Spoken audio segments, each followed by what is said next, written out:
سورہ مائدہ کی آیت نمبر 65 ہے۔ اعوذ باللہ من الشیطان الرجیم، بسم اللہ الرحمن الرحیم۔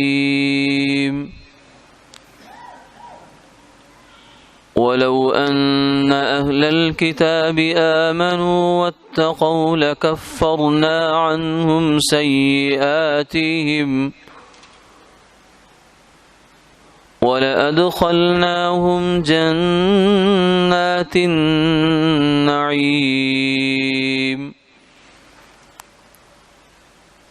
وَلَوْ أَنَّهُمْ أَقَامُوا التَّوْرَاةَ وَالْإِنْجِيلَ وَمَا أُنْزِلَ إِلَيْهِمْ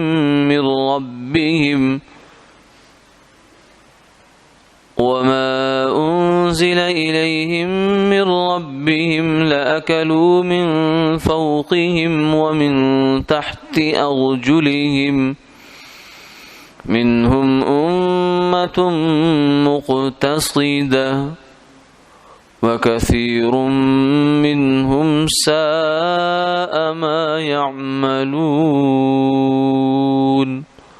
صدق اللہ العظیم۔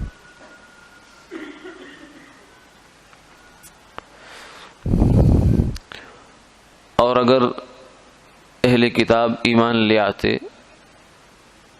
اور تقوی اختیار کرتے تو ہم ان کی برائیاں معاف کر دیتے اور ہم انہیں نعمت کے باغوں میں داخل کرتے، اور اگر وہ قائم کر لیں تورات کو اور انجیل کو اور جو کچھ ان کی طرف ان کے رب کی جانب سے نازل کیا گیا ہے تو وہ اپنے اوپر اور نیچے سے کھائیں۔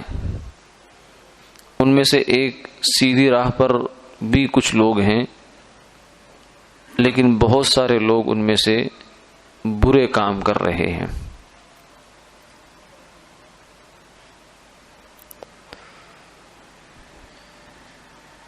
گزشتہ آیات سے یہودیوں کی کچھ بری عادتوں کا تذکرہ چل رہا ہے۔ کل کی آیات میں یہ ذکر ہوا تھا کہ ان کی بد زبانی اور گستاخیاں اللہ تعالیٰ کی جناب میں بھی تھی، جس کی وجہ سے ان پر لعنت ہوئی۔ آج کی آیتیں یہ بتانے کے لیے ہیں کہ اللہ تعالیٰ کی کسی انسان کے ساتھ نہ کوئی ذاتی رشتہ داری ہے نہ ذاتی دشمنی ہے، اور یہی حال مسلمان کا ہوتا ہے۔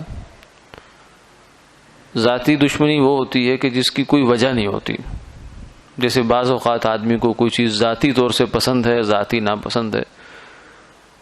کسی کو کوئی ذاتی طور سے کوئی سبزی اچھی نہیں لگتی، یعنی اسے کہا جائے کہ کیا وجہ ہے کیوں نہیں اچھی لگتی، وہ کہے گا مجھے معلوم نہیں لیکن مجھے بس پسند نہیں ہے۔ یا کوئی آدمی ایسا بعض دفعہ ہوتا ہے کہ بندہ کہتا ہے یہ بندہ مجھے اچھا نہیں لگتا، کیوں نہیں لگتا، بس وجہ کوئی نہیں، بس نہیں لگتا۔ تو یہ ذاتی قد ہوتا ہے، کسی کے ساتھ آدمی کو کسی سے کوئی الجھن ہوتی ہے، تو اللہ تعالیٰ اس انفعال سے پاک ہیں۔ یہودیوں کے بارے میں جو فرمایا کہ ان پر لعنت ہے اور یہ ہے اور وہ ہے، جو ان کے بارے میں سزا وغیرہ کا تذکرہ ہے، تو وہ اس وجہ سے نہیں ہے کہ یہ یہودی ہیں یا وہ خاص افراد ہیں، بلکہ ان کے اوصاف اس کی بنیاد ہیں، ان کی حرکتیں اس کی بنیاد ہیں۔ بری حرکتیں، بری نیتیں، برے ارادے، یہ اللہ کی جانب سے برے فیصلے ان کے لیے لاتی ہیں۔ اگر آج وہ کلمہ پڑھ لیں اور اپنی روش کو بدل لیں تو اللہ تعالیٰ کا سارا نظام ان کے ساتھ بدل جائے گا۔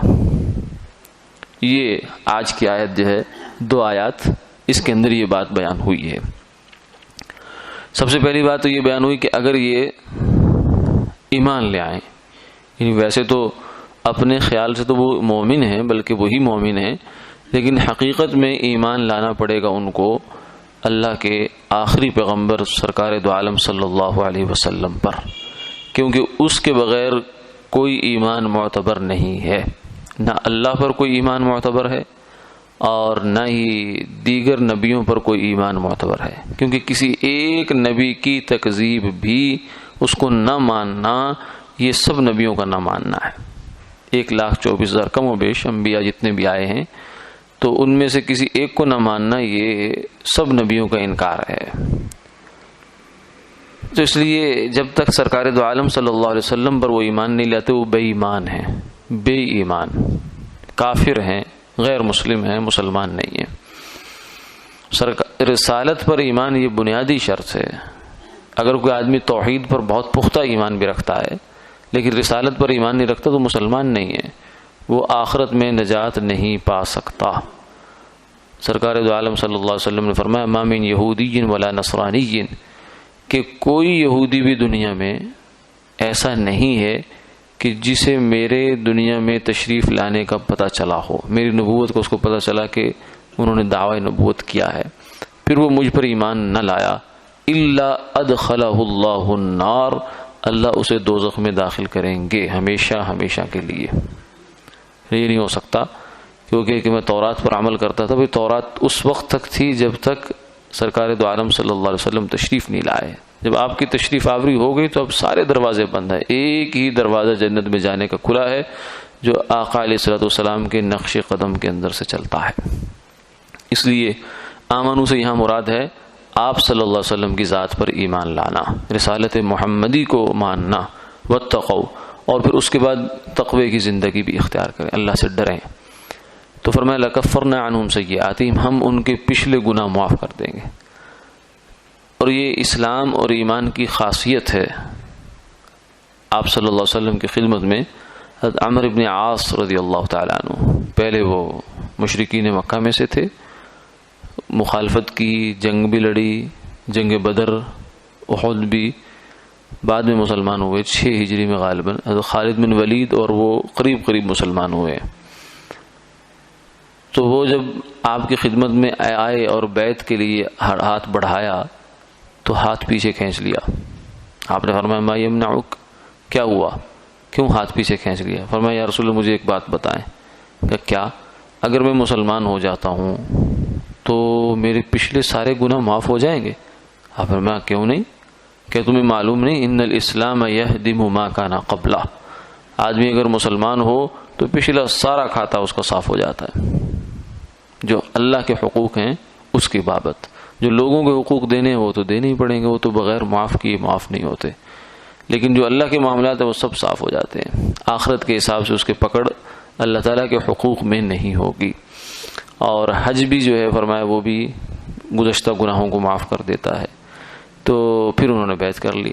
تو یہاں بھی اسی اصول کا بیان ہے، لکفرنا عنہم سیئاتہم ولادخلناہم جنات النعیم، اگر یہ ایمان لے آئیں تو ہم ان کے پچھلے سارے گناہوں پر قلم پھیر دیں گے۔ 100 سال کا بوڑھا کافر بھی جس نے 1 منٹ بھی اللہ کی فرما برداری میں نہیں گزارا، نفس کی، شیطان کی غلامی میں پڑا رہا، گناہ پہ گناہ پہ گناہ کرتا رہا، لیکن مرنے سے کچھ دیر پہلے جب اسے پتہ نہیں کہ موت اب آ گئی ہے، نزا کا وقت آری نہیں ہے، وہ کہتے ہیں لا الہ الا اللہ محمد الرسول اللہ، صدقے دل سے وہ یہ کلمہ پڑھ لیتا ہے تو 100 سال کے گناہ ایک دم صاف ہو جاتے ہیں۔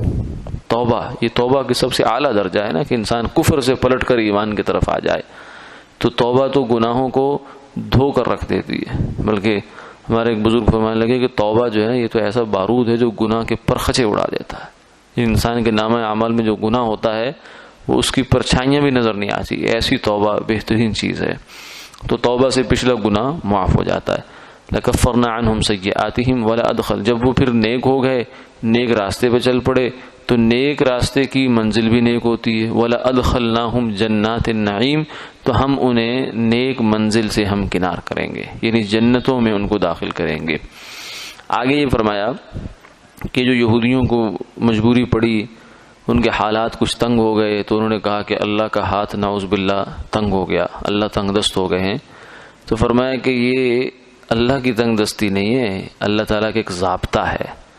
ضابطہ یہ ہے کہ یہ لوگ اگر اللہ تعالیٰ کی بات مانتے، ان کے لیے یہ ضابطہ ہے خاص طور سے، اگر یہ اللہ تعالیٰ کی بات مانتے اور سرکار دو عالم صلی اللہ علیہ وسلم پر ایمان لے آتے تو اللہ ان کے وارے نہارے کرا دیتے، ان کے حالات معاشی اعتبار سے، دنیا کے اعتبار سے بھی اچھے ہو جاتے.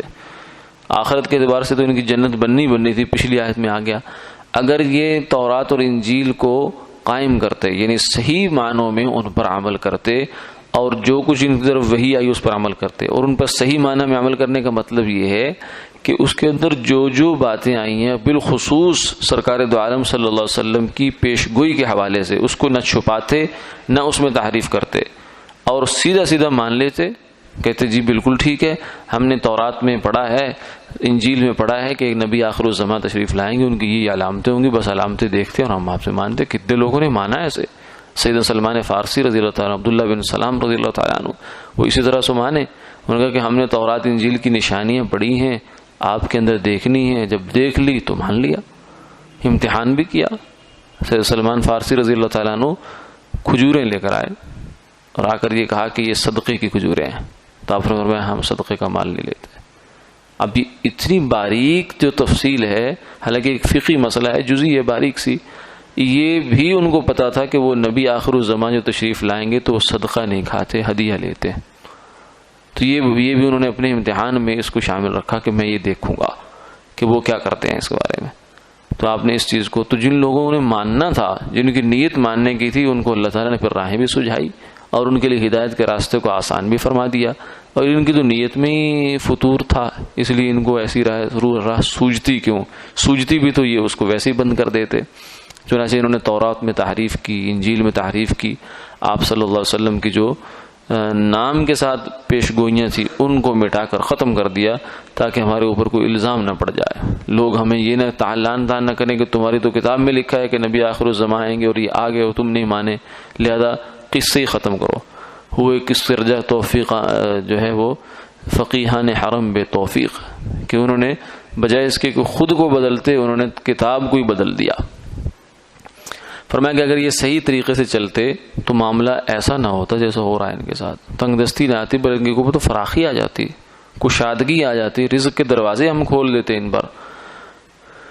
لیکن چونکہ انہوں نے ایسا نہیں کیا تو اب یہ اپنے کیے کہ خود ذمہ دار ہیں، ہم نہیں ہیں. وما كان الله ليظلمهم ولكن كانوا انفسهم يظلمون. اللہ لوگوں پر ظلم نہیں کرتے، لوگ اپنے ہاتھوں کے کیے کو بھگتتے ہیں، اسی کے نتیجے ان کے سامنے آ جاتے ہیں. جو اچھا کرتا ہے اس کا نتیجہ اچھا مل جاتا ہے، جو برا کرتا ہے اس کا نتیجہ اس کو برا مل جاتا ہے. تو اس لیے یہ تو انہوں نے خود ہی اپنا کام خراب کیا، اپنے پاؤں پہ خود ہی کلاڑی ماری ہے. ورنہ اگر یہ سیدھے چلتے رہتے، ہماری مان کے چلتے، تو ہم ان کے ساتھ دیکھیے کیسے دنیا میں بھی ان کے کیسے مزے کرواتے. منہم امت مقتصدہ، فرمایا کہ ان میں سے سارے ایک جیسے نہیں ہیں، کچھ لوگ ان میں معتدل بھی ہیں، راہ راست پر چلنے والے بھی ہیں اور انصاف پرست بھی ہیں. جیسے عبداللہ بن سلام تھے اور کعب احبار تھے اور نجاشی شاہ حبشہ تھے، وہ عیسائی تھے لیکن مسلمان ہوئے. وَكَثِيرٌ مِّنْهُمْ سَاءَ مَا يَعْمَلُونَ. لیکن فرمایا کہ اکثریت ان کی بری ہے، یہودیوں کی اور عیسائیوں کی اکثریت ایسی ہے کہ وہ بری ہے، وہ ان کے اندر ہدایت کی قبول کرنے کا مادہ نہیں ہے. انہوں نے اپنے اس مادے کو فنا اور ختم کر دیا ہے، اس لیے ان سے توقع رکھنی نہیں چاہیے. ایک بات جو دوسری یہاں اس آیت مبارکہ میں ہے وہ یہ ہے کہ یہاں ایک تذکرہ ہے کہ اگر یہ لوگ تورات اور انجیل کے احکامات پر عمل درآمد کرتے تو ان کی دنیا بھی ہم سنوار دیتے. گویا کہ دوسرے لفظوں میں یوں کہیے کہ اگر یہ قرآن پر عمل کرتے تو ہم ان کی دنیا بھی سنوار دیتے. تو اس سے کیا نتیجہ نکلا؟ کیا یہ سمجھا جائے کہ جو بندہ بھی دین پر پورا چلے گا اس کے گھر میں جو ہے ہر وقت آسمان سے دسترخوان اتریں گے، یا اس کی جیبیں جو ہیں وہ صبح اٹھے گا تو پیسوں سے بھری ہوئی ہوں گی، یا اس کی جو ہے وہ جس طرف منہ کرے گا تو اس کے آگے سے کام پہ کام ہی بنتے چلے جائیں گے، اس کو کبھی دکھ تکلیف پریشانی نہیں ہوگی؟ کیا یہ مطلب ہے اس کا، یا کوئی اور مطلب ہے؟ تو اس میں یہ بات سمجھنی چاہیے کہ نیک عمل کا یا نیک بننے کا نتیجہ دنیا میں رزق کی فراخی کی صورت میں نکلنا ضروری نہیں ہے. نیک عمل دنیا کے لیے ہے ہی نہیں، نیک عمل ہماری آخرت سنوارنے کے لیے ہے. ہاں کبھی کبھار اللہ اس کا دنیا میں تھوڑا سا اثر دکھا دیتے ہیں بس، ورنہ نیک عمل دنیا کے لیے نہیں ہے.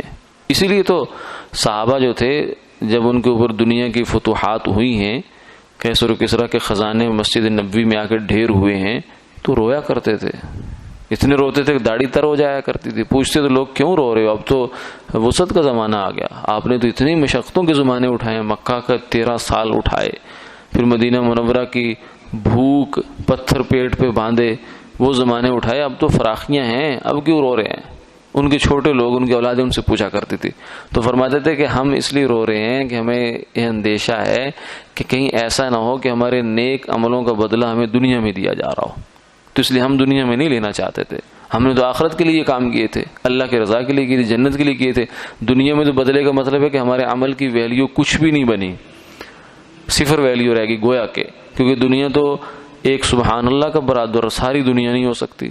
تو چاہے جائے کہ نیک عمل، نماز، روزہ، حج، زکوٰۃ، تلاوت قرآن پاک، یہ تو بہت بڑے بڑے عمل ہیں، ان کا بدلہ دنیا کہاں سے ہو سکتی ہے. اس لیے نیک ہونے سے مصائب دنیا سے چھٹکارا ہونا کوئی ضروری نہیں ہے. یہ بات اچھی طرح انسان کو ذہن میں بٹھا لینی چاہیے. اگر نیک ہونے کا نتیجہ ہر صورت میں دنیا میں حالات کا سازگار ہونا ہوتا تو سب سے پہلے انبیاء علیہ الصلوۃ والسلام کے ساتھ ایسا ہوتا. لیکن نبی جتنے بھی آئے سوائے 1-2 نبیوں کے، سلیمان علیہ السلام جیسے ہیں، ان کے ساتھ اللہ نے خصوصی معاملہ کیا، ورنہ عام طور سے تو انبیاء علیہ الصلوۃ والسلام پریشانی کے حالات میں رہے ہیں، تنگی تکلیف میں رہے ہیں، ظاہری اعتبار سے، دنیا کے اعتبار سے. فرمایا اشد الناس بلاء الانبیاء ثم الامثل فالامثل، سب سے زیادہ جو آزمائش کا سامنا کرنا پڑتا ہے وہ نبیوں کو کرنا پڑتا ہے. پھر جو ان کے راستے پر جتنا چلتا ہے، جتنا ان کے مشابہ اور قریب ہوتا ہے، اس کو اتنا زیادہ اس سے گزرنا پڑتا ہے. تو اس لیے یہ ذہن میں نہیں رکھنا چاہیے کہ ہم دین پہ چلیں گے تو ہماری دنیا بھی سنور جائے گی، بہی معنی کہ ہمارے جو ہے وہ معاملات بہت اچھے ہو جائیں گے، پیسے زیادہ آنا شروع ہو جائیں گے، کاروبار چمک جائے گا. جو یہ نیت لے کے دین پر آتا ہے وہ نقصان اٹھاتا ہے، کیونکہ اللہ کے حالات، اللہ کے تو پابند نہیں ہیں ہمارے، نہ ہمارے دین کی محنتوں کے پابند ہیں. وہ تو کچھ بھی کریں گے، پھر یہ آدمی نقصان اٹھائے گا. یہ پھر کہے گا کہ اللہ کا وعدہ نعوذ باللہ جھوٹا ہے. اللہ کا وعدہ جھوٹا نہیں ہے، اس کی سوچ غلط تھی. جس سوچ کو لے کر یہ دین پہ چلنے کے لیے آیا تھا وہ سوچ غلط لے کر آیا تھا، اس لیے خود اس نے غلطی کی ہے. اللہ تعالیٰ نے وعدہ جو ہے اس میں کوئی غلطی نہیں ہے. ہاں، لیکن یہ بات ذہن میں رہنی چاہیے کہ دین پر چلنے کا نتیجہ اطمینان قلبی ضرور ہوتا ہے، دل سکون میں ہوتا ہے. ضروری نہیں کہ جسم سکون میں ہو، دل اطمینان میں ہوگا. الا بذکر اللہ تطمئن القلوب، ذکر اللہ سے مراد یہاں فرمایا کہ پورا دین ہے. اللہ کے ذکر میں، اللہ کی یاد میں دلوں کا سکون ہے. فرمایا یہاں یاد سے مراد پورا دین ہے، یعنی جتنے جتنے دین پر آدمی عمل کرتا چلا جائے گا، اللہ اور اللہ کے رسول کی بات مانتا چلا جائے گا، اتنا زندگی میں سکون آتا چلا جائے گا. سکون میں اور دنیا کی فراخی میں آپس میں کوئی نسبت نہیں ہے. ایسا عین ممکن ہے کہ ایک آدمی جھونپڑی میں ہو اور یا کھلے آسمان تلے ہو، لیکن دل اس کا سکون سے بھرا ہوا ہو، وہ اپنے آپ کو دنیا کے سب بادشاہوں سے زیادہ خوش قسمت اور خوش نصیب سمجھ رہا ہو، مطمئن ہو اپنی زندگی پر. یہ عین ممکن ہے. اور دوسری جانب یہ عین ممکن ہے کہ ایک آدمی دنیا کے بہترین بستر پر ہو، بہترین محل میں ہو، لیکن دل اس کا اجڑا ہوا ہو، ویران ہو، اور وہ اپنے آپ سے تنگ ہوا پڑا ہو. تو اس لیے سکون قلب اور یہ جو دنیا کی ظاہری آلات و اسباب ہیں، ان کا کوئی آپس کا جوڑ نہیں. دین پر چلنے کے نتیجے میں سکون قلب کا وعدہ ہے، وہ ملتا ہے الحمدللہ. وہ انبیاء علیہ السلام کو ملا، اور اس کے بعد تمام جتنے بھی ان کے امتی ان کے راستے پہ چلتے ہیں ان کو بھی ملتا ہے. اس چیز کا وعدہ ہے. باقی رہا یہاں اس آیت میں تو یہ مفسرین نے فرمایا کہ یہ خاص ان لوگوں کے ساتھ وعدہ تھا. اگر یہ اس وقت ایسا کرتے تو ان کے ساتھ دنیا کے معاملات بھی ان کے سنور جاتے، دنیا میں بھی رزق کی فراخی ہو جاتی. لیکن چونکہ انہوں نے نہیں کیا تو ایک چانس تھا جو یہ ضائع کر بیٹھے. یہ عام ضابطہ نہیں ہے، ہمارے لیے بھی یہ اب عام ضابطہ نہیں ہے. اللہ کر دیں تو ان کی مہربانی ہے، نہ بھی کریں تو یہ ان کے ذمے کچھ لازم نہیں ہے. وآخر دعوانا الحمدللہ رب العالمین.